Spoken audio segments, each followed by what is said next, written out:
The nurse handed me my phone the morning after they removed the stitches. "Your son called. Sounded urgent." I pressed the screen with fingers still bruised from the IVs. Missed calls, voicemails, then a message. Just one line. "I had to sell the house. It's done." I stared at it for a long time. Not angry, not even surprised. Just cold. The kind of cold that seeps into your bones and stays there.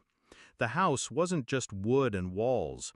It was the last thing my wife and I built together. It was the last thing he hadn't taken. Until now. I sank back into the hospital bed and exhaled slowly. Then I opened the hidden folder on my phone, the one labeled June, and I smiled. It began with silence. Not the comforting kind. The kind that spreads when someone you love starts looking through you instead of at you. He stopped visiting, stopped calling. When I asked if he could help with the yard, he said he was too busy. Said I should sell, downsize, be realistic. That word, realistic, was a knife. I ignored it, like I ignored the fact that he now drove a new Audi, that he started talking about opportunities and equity, like he was pitching me something. He wasn't asking for advice anymore. He was circling. Then came the fall, the literal one. Slipped in the hallway, fractured a hip. Woke up in a hospital room with beeping monitors and unfamiliar faces. My son wasn't there. Not until the 5th day. And even then, he brought a briefcase. Not flowers. I pretended not to notice the papers he placed beside my water cup. Real estate listings. Just options, he said. I nodded. Let him talk. Let him believe I was weak. That's what they always do when you're quiet. They think silence means surrender.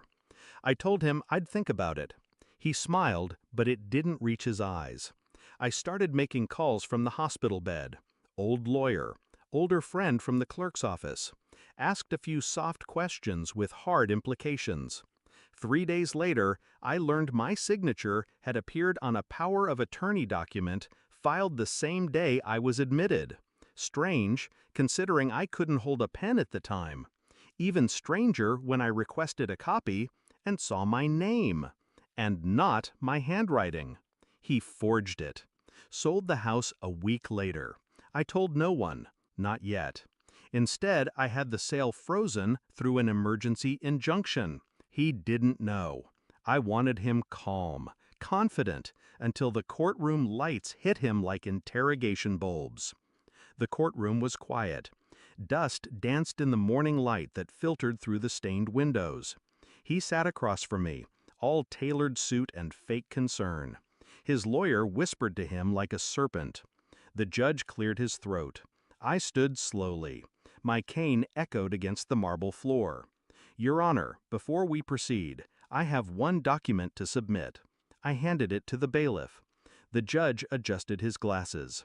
What is this? An independent handwriting analysis, I said. Compared to past documents I've signed. I looked at my son. His lips parted slightly. Not a word. The judge turned the pages, then paused. He looked at me, then at him. This signature is a forgery. The words hit like a bomb. My son blinked rapidly. Dad, I didn't. I raised a hand. He went silent. Because he knew. He didn't deny it again, just looked away, as if that would erase the guilt crawling up his neck. After the ruling, house reinstated, charges pending, I waited outside. Not for drama, just finality. He followed me to the parking lot. You planned this. I turned to him slowly. I watched you play your game. I just chose to end it at the right time. He stepped forward, eyes wild. It was a house, Dad. It was a betrayal. My voice never rose. That's the difference between anger and strategy. One burns, the other buries. He swallowed. I leaned in. I would have given you everything, but you tried to take it. I got into my car, let the door shut with finality. He stood there, smaller now, Not the man I raised, just the stranger who tried to steal my life and wear it like a suit. The house is quiet again. The stairs still creak the same. The sunlight still falls through the kitchen window the way it did when she was alive. But it's different now, not because of the court case, but because of him. Because I finally saw what I didn't want to see. That blood isn't loyalty. That family can rot too. He doesn't call. I don't wait. I changed the locks, updated the will, removed his name. This house, this life, is mine again. And now, so is my silence. He thought I was too old to fight back. He forgot who taught him how to win.